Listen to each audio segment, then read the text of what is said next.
بسم اللہ الرحمن الرحیم۔ السلام علیکم۔ نبی کریم صلی اللہ علیہ وسلم ایک غزوہ لڑائی میں تشریف لے گئے تھے۔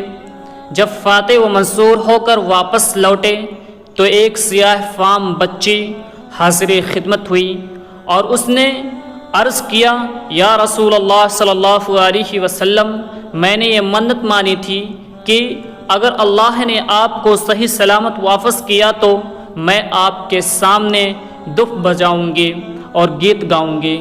رسول کریم صلی اللہ علیہ وسلم نے فرمایا، اگر تو نے نظر مانی تھی تو بجا لو ورنہ نہیں۔ اس بچی نے دف پکڑی اور بجانے لگی۔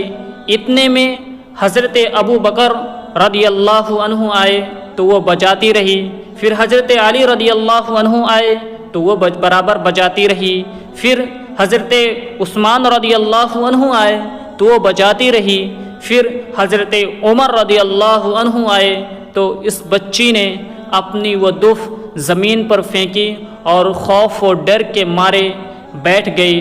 اس پر رسول کریم صلی اللہ علیہ وسلم نے فرمایا، اے عمر رضی اللہ عنہ، شیطان تجھ سے خوف کرتا ہے۔